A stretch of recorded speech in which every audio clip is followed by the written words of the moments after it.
Olá, tudo bem? Muito obrigado pela audiência. Estamos começando mais um Baú de Votu. Hoje nós vamos contar um pouco da história da rádio e da TV Unifed.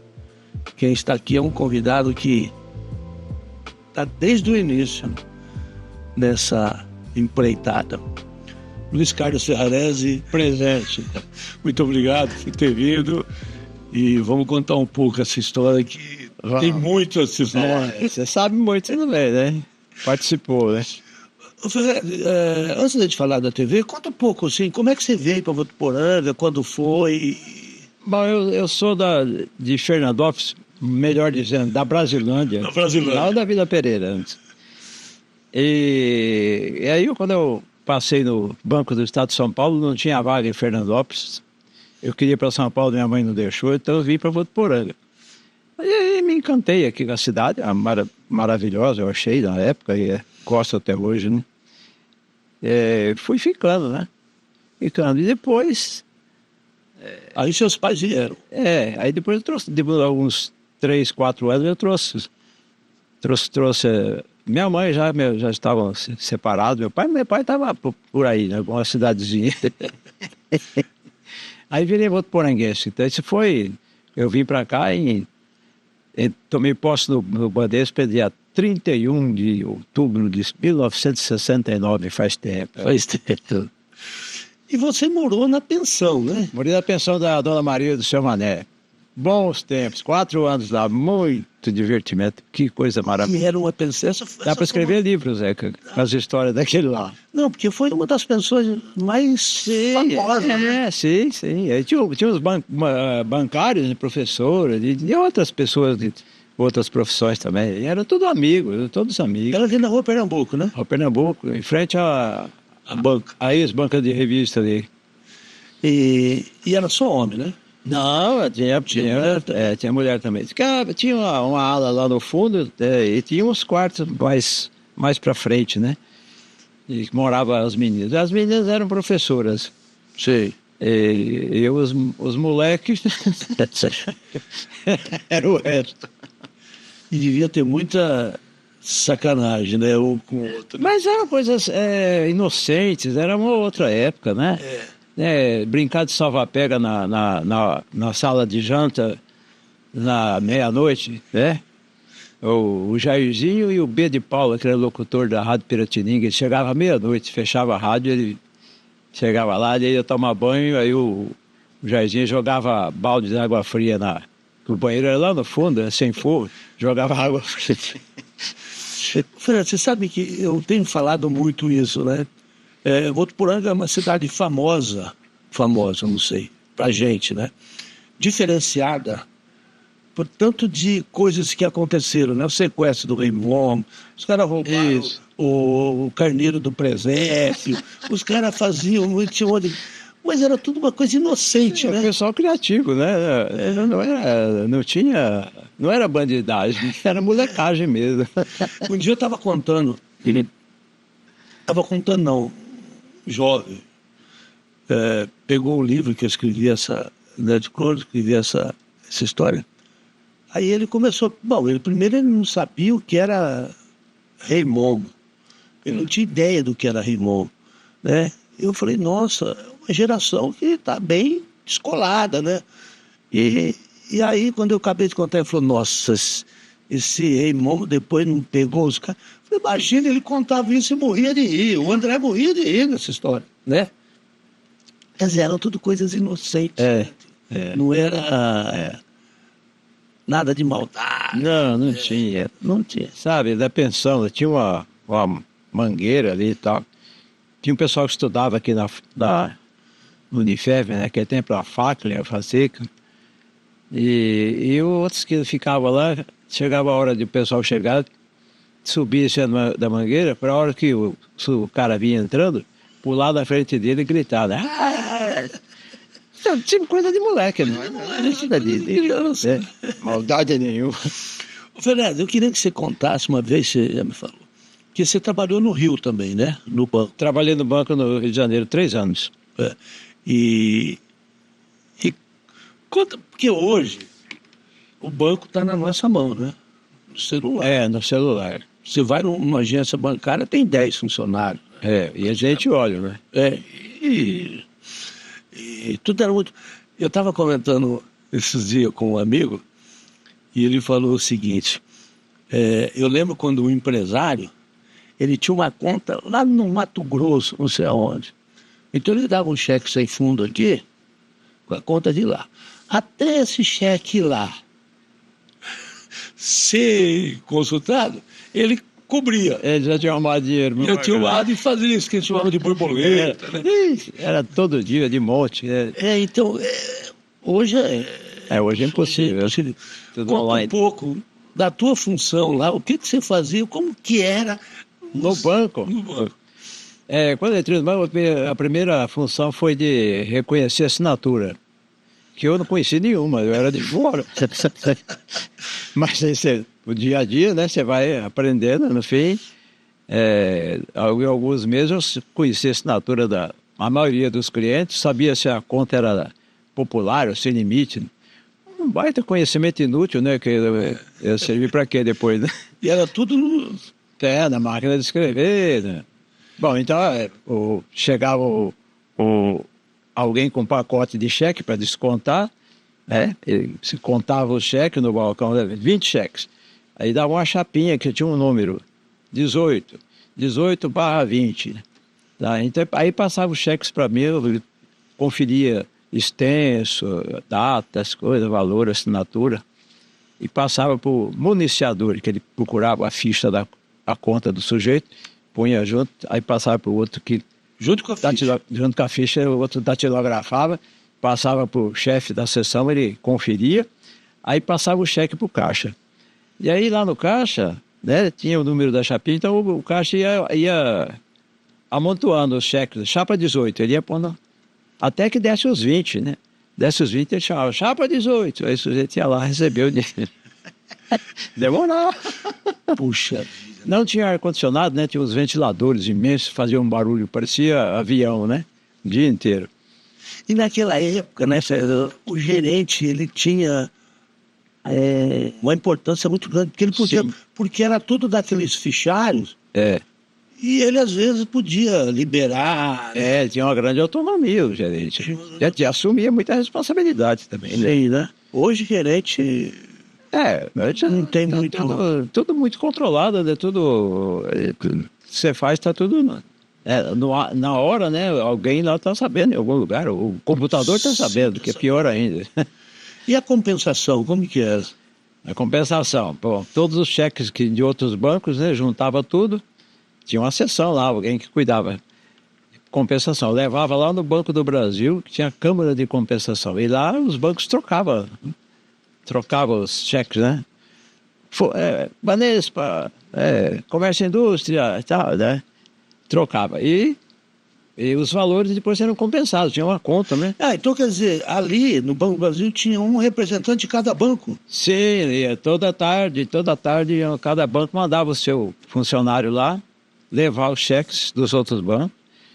E todos os bancos faziam isso e lá trocavam os cheques. E não tinha computador? Não tinha.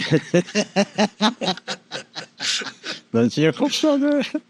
E aí, trocava em base...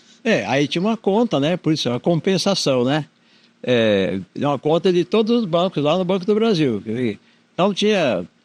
eu perdi a compensação, quer dizer, o banco perdeu a compensação, ele tinha que pagar, botar dinheiro. Porque sacaram mais contra ele do que... o outro ganhou na compensação, então ele levou menos cheque, levou mais cheque dos outros bancos do que os bancos levaram contra ele. Nossa senhora, era um... Lá funcionava direitinho, funcionava. E por isso que a compensação era feita de um dia para o outro, né? Porque fazia isso toda a tardezinha lá, fazia a compensação, aí vinham os cheques que tinham se depositado nos outros bancos, vinha para o banco de origem, para o banco emitente, né?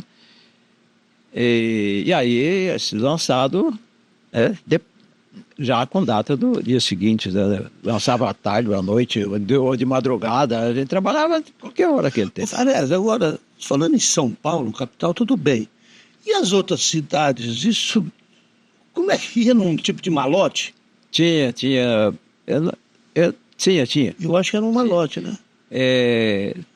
Teve uma época que eu lembro bem que tinha uma empresa que passava pegando malote, mas aí já era na época de computador, mas não Sim. computador online, era computador noturno, né? Sim. Se mandava o documento lá para Rio Preto, se processava e no outro dia vinha a listagem.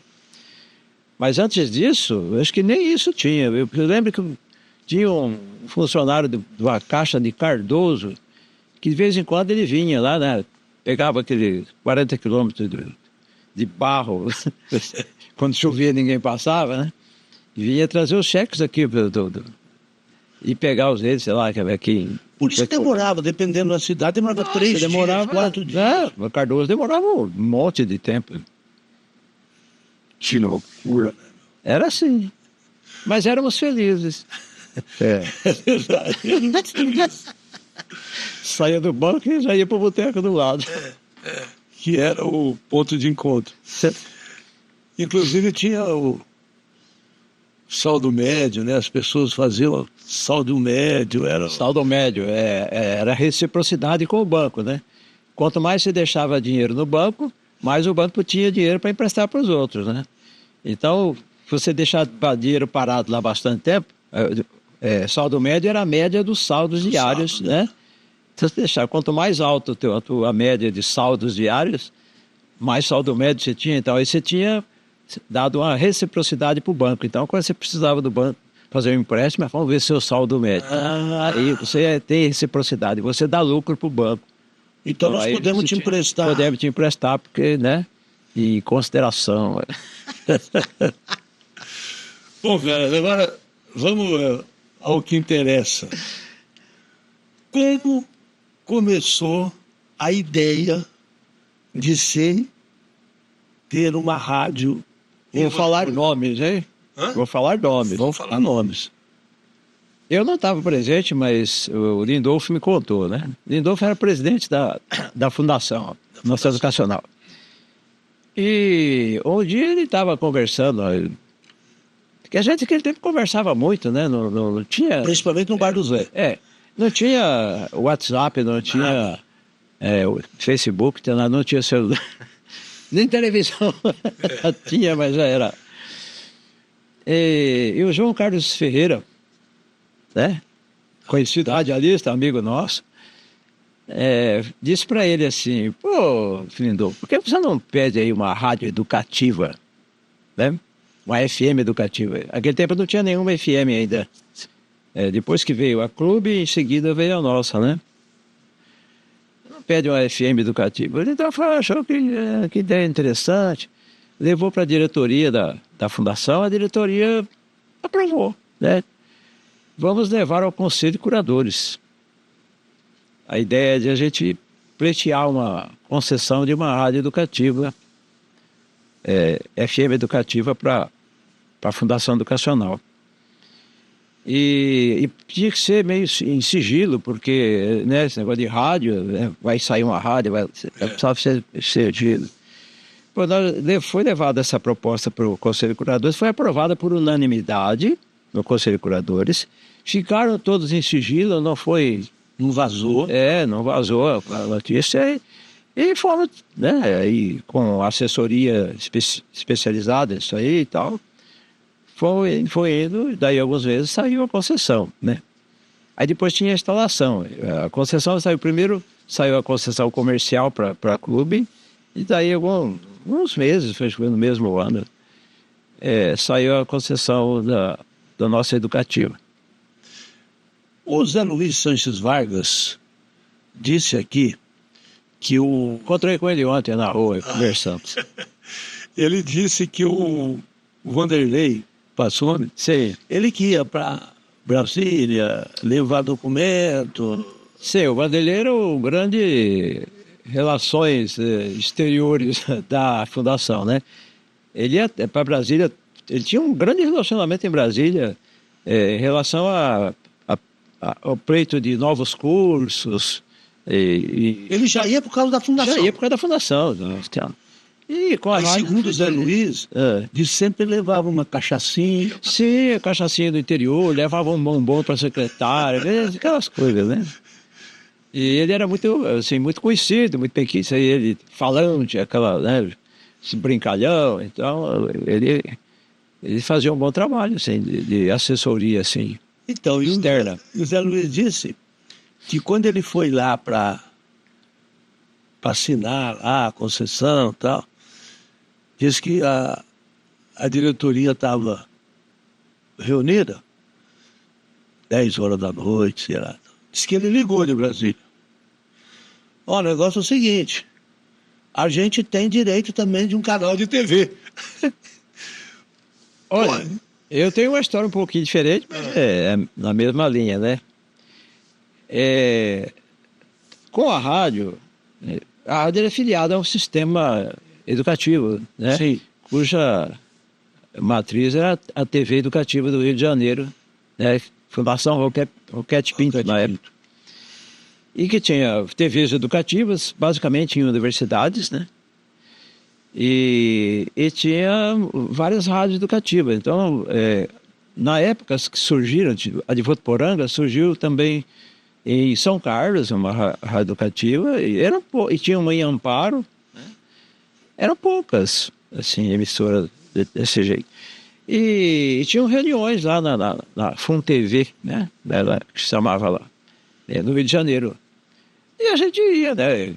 O Lindolfo, que era o presidente da fundação, e o Vanderlei, que era o assessor-chefe. E um belo dia, eles estavam lá numa reunião dessas, né? E eu não estava, não. Mas você já era presidente da FREV? Não. Fui o primeiro presidente da FREV com a rádio, né? Que era a Fundação Rádio Educacional, para ficar com o mesmo nome, assim. Porque para fazer a mesma fundação, tinha alguns entraves em relação ao Ministério das Comunicações lá, porque por causa de rádio, esse negócio, que atrapalhava a fundação original, né? Então, fazendo duas fundações, por isso que são duas. E tinham diretorias diferentes. Depois de um certo tempo que resolvemos unificar aí a mesma diretoria das duas para ficar mais simples. É mais simples. E então estávamos lá numa reunião de rádios educativas no Rio de Janeiro e alguém falou assim, mas que esse pessoal de Votuporanga é entusiasmado, né? Que coisa bacana. Ô, fulano, o chefe lá, né? Por que nós não damos uma TV para eles, né? Começou aí, né? E depois ficou só na conversa. Aí possivelmente, quando ele estava lá em Brasília, falaram, ó, está destinado a vocês. E tanto que nós demoramos para instalar, né? Lembra que uma vez você escreveu um artigo lá no Jornal da Cidade, que custava o valor... Ômega. É uma Opala Diplomata. A Ômega não existia. Né? Não existia. Não. Uma Opala Diplomata, né? Era o valor do transmissor e da antena. Para instalar a TV. Para instalar a TV, repetidora, né? Repetidora. Era só isso, que era repetidora. E como nós estávamos demorando, então alguém falou, olha, essa TV era para ir para a Universidade Federal da Paraíba. Se vocês não quiserem, nós vamos mandar para lá para eles. Ó. Aí então o pessoal daqui se movimentou, né? Foi quando eu já estava saindo da presidência, e entrou, no segundo mandato, entrou o Dr. Zé Luiz Vargas, né? Sim. E então nessa mudança aí fizemos uma campanha aí por ideia do Dr. Joaquim Figueira, uma campanha das empresas para arrumar doações. Não foi muito... Zé Luiz falou que foi muito difícil. As doações foram muito poucas, né? Mas teve algumas lá e com isso então teve aquela ideia, né? Impulsionou aí, vamos instalar a TV e no dia no dia da inauguração, né? Que tal, fizemos um programa que rodou na rede educativa nacional, que foi a gravação da inauguração aqui, da cerimônia. Mas aí o doutor Joaquim era o presidente da fundação. Da fundação, aí já não era mais o Lindolfo presidente, era o doutor Joaquim, presidente da fundação. E o Zé Luiz já na FREV, né? No FREV. Então, aí começou a TV, né, repetidora. Agora, o que veio depois foi uma obra de alguns malucos que apareceram por aí, É. E eu lembro que você conhece bem. claramente Então, do dia que foi pro ar a TV. e, Primeiro programa É. foi sem censura. Chegou pro ar. é, E a gente... na rede. Tá lá até hoje na rede, né? Sem censura. E aí tem aquela história que o pessoal veio, e eu estava aqui, não sei por que, cargas d'água, aí entrou pro ar, sem censura. Aí o cara falou, bom, e agora eu vou fazer o corte. Para Votuporanga aqui, eu preciso de um... É uma chave para tirar chave. a imagem do satélite, que era pego por parabólica, né? Para lançar. Mas isso já é numa fase que já estava transmitindo aqui, né? ia começar, né? Não, bom. Alguém resolveu aí, já não mais os dirigentes, mas alguns malucos, que podia ter um jornal aqui local, né? Porque a gente tinha, na época, era assim, era retransmissora mista. Então ela tinha direito a 14 horas de programação local por semana. Que era muito, né? É um absurdo. Fazer 14 horas de televisão, programa de televisão. Agora, só para entender, então, quando começou a ter a TV Brasil aqui, né? TV Brasil. A TV não tinha nenhum funcionário, era só a retransmissão. Não, só a retransmissão. Tinha rádio que tinha funcionário. Sim, a rádio. Mas a TV era só a transmissão, ligada, o receptor do satélite ligado lá no transmissor. Acabou. Só. Acabou. É? Aí depois o John... Aí vai aparecer o John, que veio de... Ele achava que ele era da Índia, né? Não, ele era de Bangladesh, que é pertinho ali.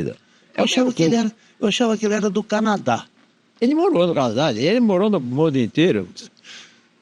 E apareceu aí, ele tinha conhecimentos de gravação de programa, de filmagem, de enquadramento, né? Essas coisas todas aí. Aí, né, assanhou aí a moçada aí que, né, vou fazer um jornal aqui, jornal semanal, né, para aproveitar essas 1 hora, 2 horas, sei lá, 1h30 dessas 14 horas aí que a gente faz de domingo, né? E tal. Então falamos com o John deu aula, deu um curso para o pessoal aqui, o pessoal da rádio, né, todo mundo, nós ali, né? Enquadramento americano, não sei o quê, daqui para cima. Inclusive um dos câmeras era o Danilinho. Então, por enquanto não era ainda. Ele acabou sendo. E ele foi lá, foi no curso lá, e aprendeu mais que todo mundo lá. Ele falava de plano americano, assim, como fosse uma coisa... Porque o Danilinho era filho de um funcionário... Sim, ele era neto do zelador. Neto. Eu esqueci o nome do... Eu também não me lembro o nome dele. É um funcionário muito antigo aqui, né? Ele era neto dele. E ele era um moleque dinâmico, novinho, mas assim, interessado. Bom, então, não tinha esse negócio de imagem, né? Então, vamos fazer esse jornal. O John falou assim, eu não participo. Vocês não têm nada, vocês não têm aparelhos, não têm... Eu vou fazer jornal. Não, mas a gente pega uma câmera emprestada. Quem emprestou a câmera? O Zé Luiz. Emprestou uma câmera VHS, né? E tinha um videocassete aqui da faculdade, né? Nós catamos esse videocassete aí, né? Porque a câmera fazia as matérias, né? Externas, né? E depois a gente rodava, tinha que botar a fita no videocassete. Bom, mas aí tinha que tirar a imagem do satélite para botar a imagem de dentro, né, local, né? Precisava de uma chave de comutador ou de corte, né? Aí eu lembro que um cidadão lá, que hoje trabalha como jornalista, falou, gente, que precisa disso aí? É uma chave assim, né? Não, ele falou Desliga. assim, igual de Desliga, atalho, igual de tira a atalho. imagem do satélite e põe a imagem da câmera. Ele falou, né, esse jornalista falou para mim assim, é igual assim daquela que usa no videogame, você tira a imagem da que vem da antena da TV e põe a do videogame. Eu falei, essa aí serve, né? Ele foi lá e Eu falei, minha filha tem.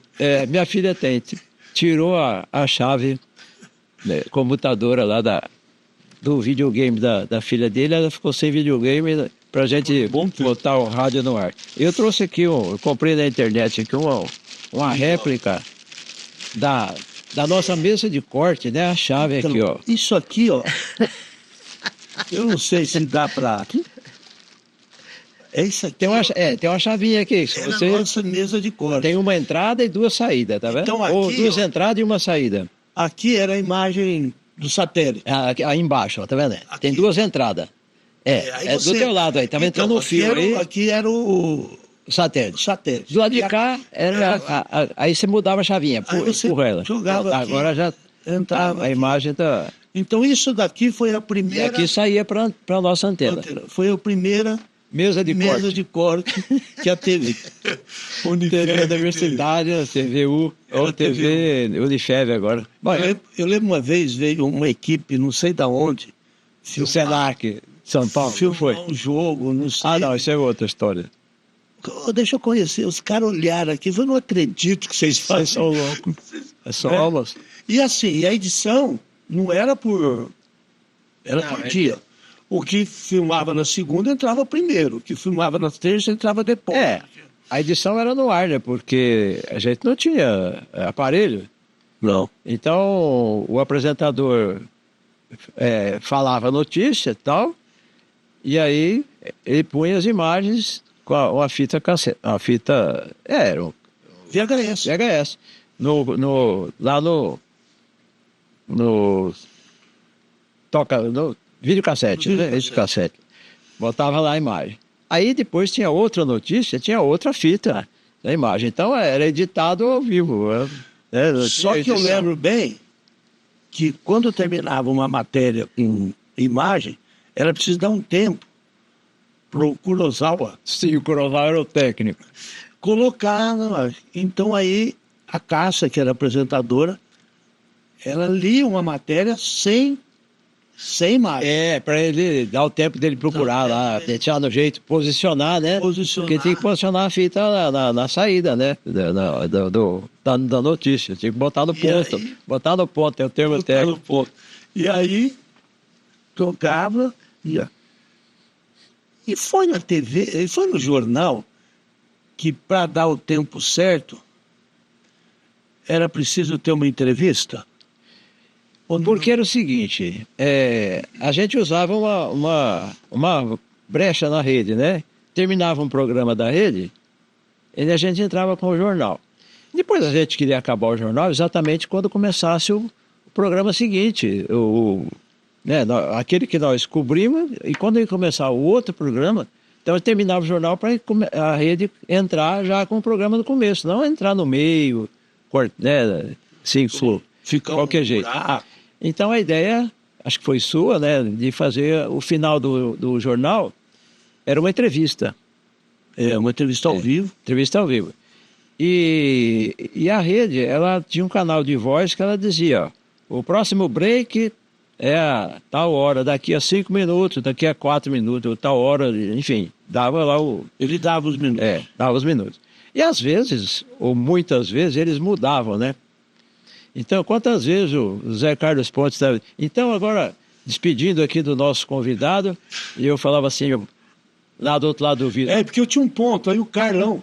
O Carlão falava assim, mais 20 minutos. Carlão é depois, né? Porque antigamente Carlão não tinha depois? ponto, não. Mas eu ia lá no vidro, lá do... Eu falava assim, ó, 5 minutos, 5 minutos. Depois, não, mudou, é 10. Aí fala assim, mas eu acho que eu esqueci de perguntar, e já esticava a conversa mais 10 minutos para dar até no final do programa. E era muito comum isso, né? Comum era. É meio bagunçado a rede. Eu lembro uma vez, no programa Opinião, aconteceu isso. E veio um amigo da TV, na época da TV Progresso, lá TV Globo de Rio Preto, ele veio comigo, amigo e tal. E eu Mas tava... aí a gente já é uma época que já estava equipado, já estava bonitinho. Já. Mas só esse negócio do tempo. Aí eu estava entrevistando uns médicos de Rio Preto, não sei. E eu estava exatamente nisso. Bom, então, vamos... Aí o Carlão me falou no governo, mais 25 minutos. O programa tinha 1 hora de duração, opinião, né? Ou 2. Acho que era 1 hora. Era 1 hora, né? Era um programa longo. Aí eu falei, nossa senhora. Aí eu, bom, aí voltando para Rio Preto, o Carlinhos, esse cara amigo meu de Rio Preto, falou assim, eu não acredito, cara. Isso na Globo derruba, porque... Derruba a diretoria toda. Derruba tudo, né? E eu falei, não, mas isso aqui é meio comum. Só que era como uns 5 minutos. Mais 10 minutos, 25 né? já era foi um exagero. recorde, né? Bom, mas e aí, vamos voltar então lá na rádio. Quando a rádio entrou no ar, ela só tocava música, que nem Vitrola, ou não? Ou já tinha alguns programas? Bom, toda a rádio começa em caráter experimental, né? Para testar transmissão, não sei o que, fica lá alguns meses até... Só tocando música. Só tocando música. E falando prefixo, né? Rádio tal, não sei o que, né? Caráter experimental. Depois aí desse período de teste, aí vem o Dentel na época, não sei hoje se é Anatel, sei lá, vem verificar se tá tudo ok, então pode entrar em caráter definitivo. E aí, claro, nos primeiros dias era, né, tocando música e falando prefixo, mas já começamos já, né, botar... O Vanderlei passando e fazia um programa. Nós arrumamos um monte de programa, né? Tanta gente que fez programa. A Lourdes Mainardi fazia um programa das 11 até a 1, né? De música orquestrada. Era gravado, né? Tudo era gravado. Bandas e fanfarra. Não, isso era o Vanderlei passando na segunda-feira da noite. Mas tudo era gravado, não era, Sim, não tinha nada ao vivo, assim, né?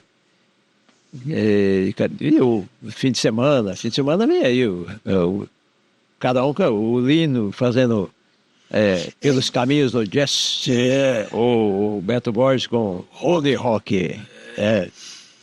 Então, mas assim, um pouquinho antes disso, eu lembro que a rádio tinha um programa de músicas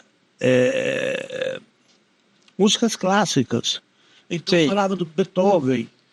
Sim, a gente recebia da Rádio Deutsche Welle da Alemanha fitas e fitas, mas uma enormidade de material de música clássica, né? Então a gente botou um programa com esse material da Deutsche Welle. E tinha também, o Ferrarese, uma entrada de algum repórter, que um falava assim, fulano e tal, aqui na beira do Rio Sena, eles tinham um noticiário. Mas era tudo importado, né? Importado. Inclusive tinha um programinha que vinha da Rádio MEC, né? De 5 minutos. E esse a gente tocava 4, 5 vezes por dia, né? Que era uma espécie de uma novelinha de 5 minutos sobre língua portuguesa. Né? E era interessantíssimo, e era bem arrumadinho, bem feitinho, e que a Rádio MEC mandava pra gente, e a gente rodava. Falar em mandar, né? Teve uma vez um dos nossos colaboradores fazia um programa na rádio, chamava Meus Caros Amigos, e uma gravadora resolveu mandar entrevistas com cantores, gente famosa, em LP. Vinha em LP. A resposta, né? Não era a resposta. Vinha a resposta. E vinha as perguntas no papel. E do outro lado, era uma música. Pablo Milanês. Sei lá. Que eu sei que... Então ele fala, nós estamos aqui no estúdio com... Pablo Milanês. Sei lá com quem, né? Cantor famoso. E o pessoal lá na rua fala, que é isso? E fazia pergunta pro né, E ele entrevistado, e ele respondia sobre aquilo. Por quê? Você já tinha a resposta gravada no LP. O LP. É. Aí vi que deu uma repercussão interessante, mas depois só veio meia dúzia de LP, não veio mais, aí acabou a nossa faixa. Mas eu lembro, o dia que eu fiz com o Pablo Milanês, a hora que acabou, o Celso Rautori me ligou. Você é um mentiroso, Pablo Milanês, não tá aí coisa nenhuma. Eu, Você não ouviu ele falando, conversando comigo? Enquanto ele estava falando na gravação, você falava, então, sim. O microfone ficava aberto. Verdade. Era uma delícia, era uma delícia. O rádio sempre se prestou a isso. Lembrando daquele americano lá, o Orson Welles. Orson Welles, que a invasão de marcianos no mundo e deixou todo mundo apavorado e era uma encenação. Eu queria falar um pouco do programa Meus Caros Amigos, que me marcou muito. Um programa que eu gostei muito de fazer. Incrível. E começou com o nosso grande amigo Paulo Abimorati. Porque é o seguinte, até então, todos os colaboradores da rádio, Lino, Beto Borges, eles faziam programas semanais. Miceli, Marquinhos Dores. Eles faziam programas semanais. Sim, semanais. Porque já era muito, né? Agora o Paulo resolveu fazer um diário. O Paulo fazia diariamente. E fazia ao vivo, né? Aí já nós estávamos já, as asinhas já mais soltas, né? Fazendo programa ao vivo. Então, vamos fazer um programa à tarde aí ao vivo, né? Um programa divertido, assim, que tenha uma música...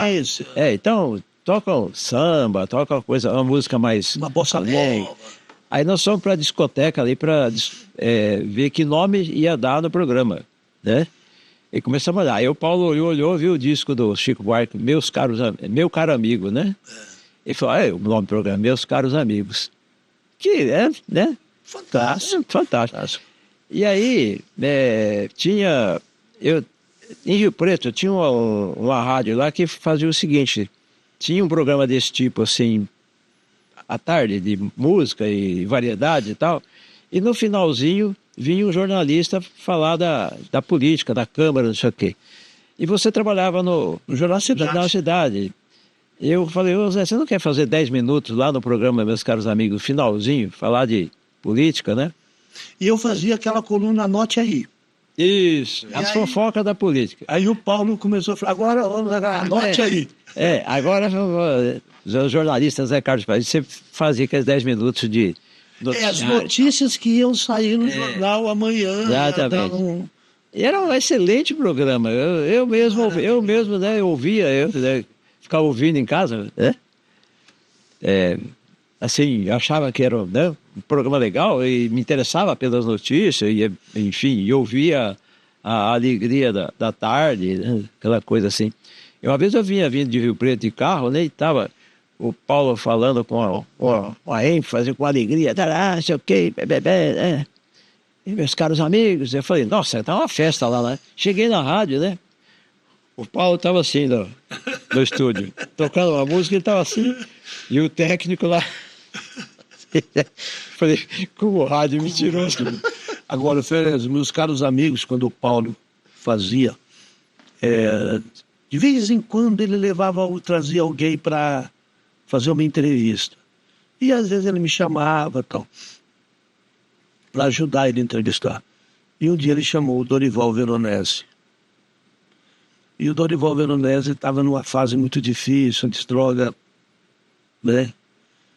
E nós, entrevistando o Dorival, teve um momento, ele falou um negócio, que me marcou para sempre. Ele disse que ele foi num laboratório que tratava ele com tapetes vermelhos, no auge da droga. E eu acho, não tenho certeza, que a droga estava em recuperação. Como é que chamava antigamente? Não era recuperação que falava antigamente. Concordato. Concordato, é verdade. Ele estava em concordato. E o Dorival foi lá e os caras não receberam ele. Era Miriam. É.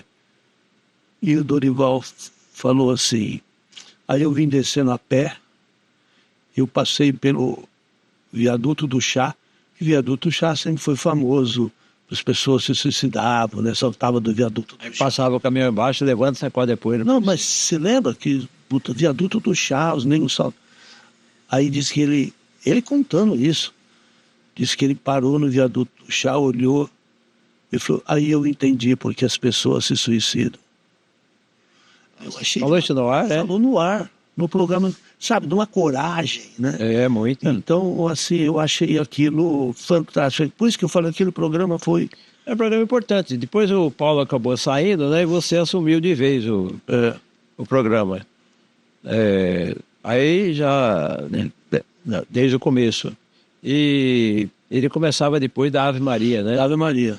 E a Ave Maria, às vezes demorava 5 minutos, às vezes 3 minutos, às vezes 6 minutos. 10. E você se despedia, que jeito? Até amanhã, às 6 e pouco. E o doutor Zé Luiz, que era o presidente da época, chegou e falou assim... Pô, não faz isso. E a gente... Mas, eu sempre me lembro como a gente fazia coisas sem a mínima condição técnica, financeira. É isso aí. Pô, você lembra que nós fazíamos aquelas entrevistas na choperia? Sei. Eu lembro, a sua frase era o seguinte: você paga a linha da Telesp? Exato. É que ele não tinha dinheiro, né? Você paga a linha da Telesp? Pago. Era baratinha a linha da Telesp. Mas... E era um fio só, né? Que vinha, o som vinha lá da... Então, você não tinha comunicação aqui com a rádio. Não tinha. Então, a gente falava lá, tá ouvindo, dá um corte no som. Então, o técnico aqui cortava o som. Tá bom, sabe que... E você ficava com o radinho, né? Eu ficava com o rádio ouvindo a rádio, um rádio portátil, rádio comum, né? E a maleta de transmissão, né? Que era um amplificadorzinho para fazer reportagem externa, ligada nesse fio da Telesp aí, né? Um microfone, e é onde você entrevistava as pessoas. Mas tinha uma pessoa muito importante que era o Paulo Sim, o Paulo Zaparoli, que ia lá as pessoas e dizia se gostaria de ser entrevistada no programa da rádio, e eu fazia aquela preparação, passava os dados, tudo, né? E foi um programa de sucesso também. Foi. E era engraçado que eu ia na mesa e você ouvia no rádio. E eu olhando para você, conversando. Aí você dava o sinal. Porque eu não tinha fone, não tinha retorno. Não tinha. Porque retorno ficava caro ter retorno. Não tinha dinheiro. Então, o retorno era eu do rádio. Eu, na hora que dava o prefixo, o cara punha o prefixo, é tudo combinado, né? Ele põe o prefixo lá, né? Aí eu sabia que era para entrar. Ele falava, pode falar. E eu lembro uma vez... E funcionava. Funcionava. Eu acho que estava muito frio. E não tinha quase ninguém na choperia. E a gente fazendo... Aí chegou o Edson Borges. Foi lá. Aí ele falou assim para mim... Aí eu falei, bom, chegou mais um para ser entrevistado. Ele falou, Zé, eu estava deitado, cara, ouvindo. Para mim, isso aqui estava cheio de gente. E eu ia... E a gente fazia... E outro programa que deu... O rádio é maravilhoso por causa disso, né? Você constrói, né? Você ouve no rádio. Sim. Eu lembro que eu fui educado ouvindo novela, que a minha mãe gostava de ouvir novela na Rádio Nacional. E aqueles dramas imensos, longos. E ela conhecia todos os personagens, o que acontecia.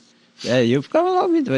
E depois, como mais crescidinho, eu também ouvia as minhas novelas, Jerônimo, Herói do Sertão, e As Aventuras do Anjo, né? Que eram as novelinhas infanto-juvenil, né? Para jovens, assim, meio faroeste, uma coisa assim, policial.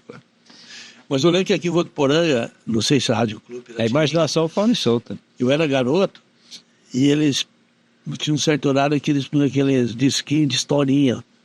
E a Maria, o não sei quem, e o Lobo.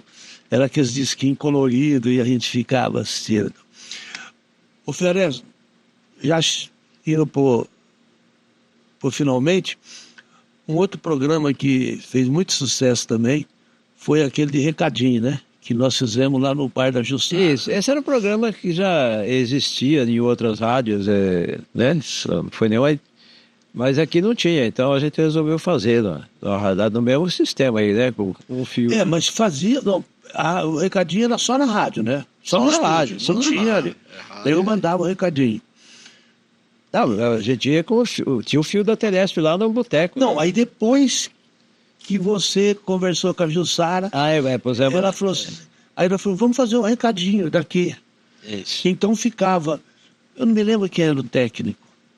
Ele também não falava, Aí então nós falamos assim, olha, pode não ter muito recadinho aqui. Então você também dá recadinho daí, você põe música. Aí nós fomos fazer lá na Jussara, como é que chamava o bar dela mesmo? Degraus, que tinha aquele degrau. Falei, você lembra o primeiro dia que nós fomos? Foi uma loucura. Loucura, não dava para botar música, todo mundo queria botar recado. E aquele, né? Porque nós pusemos uma caixa de som ali na frente. Isso, uma caixinha de som só, essas coisas. E as pessoas, eu lembro que ficavam sentadas. Juntou gente. E era uma diversão, assim, diferente, né? Que não tinha na cidade. Até tanto que depois a outra rádio também lançou o programa dela. Aí nós paramos com o nosso. Tivemos que parar. Mas foi um sucesso. Ô, Fred, agora para a gente finalizar o nosso... Adolfo, falamos nada ainda da história da rádio e TV. Falamos bastante. Conta uma história. Como é que foi você e o Lindolfo sentado no bairro Zé de noite, preocupado como é que ia pagar, financiar, porque estava difícil. Você precisava achar um jeito, porque estava difícil, faltava verba. Aí vocês tiveram uma grande ideia. A rádio ia até às 10 da noite. Acho que ia até meia-noite, né? Não, aí vocês... ele ia até um certo horário, acho que era se não me engano, meia-noite. Aí então nós não achamos solução nenhuma. Então vamos, sabe, a gente aumenta a programação para as 2 horas da manhã. Beleza. Foi o que fizemos. Mas o problema não resolveu. O problema não tinha solução. Então, tudo que não tem solução, solucionado está, né? Isso. E assim, a TV... A TV é um marco, é uma coisa muito importante. As pessoas não dão muito valor nisso. A TV, imagine, qual entidade educacional aqui no interior de São Paulo que tem uma rádio e uma TV? Aqui a TV nossa hoje já é uma emissora, não é mais uma repetidora mista. Se ela quiser, ela pode ser uma emissora como a de Barretos virou a Rede Vida. Sim, sim. Uma emissora. E nós tivemos, eu lembro quando nós resolvemos fazer, você me convidou para fazer o programa Opinião, que era ao vivo, à noite. À noite. E tinha uma audiência, cara. Tinha muita audiência. Eu lembro uma vez veio um cara em Rio Preto falar sobre Feng Shui, aí eu falei para ele, Roberto Goldicor, Roberto, vamos lá. Falei, vamos. O programa começava às 10 da noite. Era bem tarde, assim, não era um programa... Era um horário assim mesmo. E depois ele me contou isso. Diz que de Rio Preto para cá ele veio falando, puxa vida, quem que vai assistir um programa desse? Aliás, veio tanta pergunta que eu tive que... Não deu para responder tudo.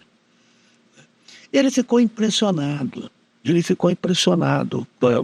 Quando Godoy, Roberto Godoy, que era Oscar Godoy, que era o árbitro número 1 da FIFA, eu trouxe ele, foi um negócio fantástico. O Dr. Domingos Braille, né? O bispo, que hoje é arcebispo do Rio de Janeiro. Isso. Então, quer dizer, a gente teve um programa de grande qualidade, vamos assim dizer. Sim. Ousado, né? Ousado, né? Só que Mas eu acho que foram boas plantações, né? O que nós podemos dizer é que nós temos uma boa TV, assim, tem boa qualidade de Não, hoje a TV produção, de som e tudo. De som eu tenho uma criticazinha, mas que às vezes estoura o som, né? Aí é uma questão técnica. Mas nós temos uma rádio, uma TV. A rádio é uma rádio maravilhosa, muito bem feita, né? Com pouca gente, mas muito bem feita. Não, e a missa? E a missa da TV? Pois é, a transmissão externa, nós temos transmissão externa. Ao vivo? Ao vivo, né? Ao vivo. Então é uma emissora completa. E eu lembro que eu acho que a missa é um dos programas de maior audiência da TV, porque como tem audiência aquilo lá. Tem, então. A gente às vezes não imagina isso, né? A missa, a sessão da Câmara. Sessão da Câmara. Né? São coisas que interessam ao público, interessam a muita gente, né? Talvez eu não esteja interessado na missa, mas quantas pessoas estão? Sim. Eu lembro, a minha mãe via a missa todo domingo lá de Aparecida, né? Tantas pessoas buscam esse tipo de programação. Férias, eu lembro que no começo era gravado. Eu gravava esse domingo. Sim, porque não tinha o futebol também. Eu gravava lá, depois passava na segunda-feira. Tá. Aí vai sair um dia, eu não sei o que aconteceu. Material. Deus. E repetiu a missa. Ligaram aqui. Sim. Pô, essa missa foi que às vezes as pessoas curtem mesmo, né? Sei. Futebol gravava lá e acho que passava no mesmo dia, viu, Férias? Às 9 da noite. Olha, começamos passando, no começo, deixava para segunda-feira, depois parece que botamos no mesmo dia. Porque dependia, o jogo era muito longe, tinha que vir, nós tínhamos uma perua, né, que era uma Ford, né, é um carro velho, assim, da fundação, então tinha que ir lá, filmar, voltar, às vezes o jogo era longe, então eu chegava aqui muito tarde, então no outro dia. Depois, acho que ficou mais regionalizado, então começou a passar no mesmo dia. Agora tinha uma audiência. Agora estamos aí, né? Cara, chegamos ao final, já estamos quase estourando o tempo. Eu quero agradecer muito a sua presença. Disponha sempre. E porque eu acho que você realmente faz parte da história, né? Da rádio e da TV. A gente sempre faz parte de alguma história, né? Mas foi muito legal. Muito obrigado por você ter vindo. Bem, e assim nós terminamos mais um Baú de Votu. Nós voltamos na próxima semana com mais um convidado. Muito obrigado pela audiência e até a semana que vem.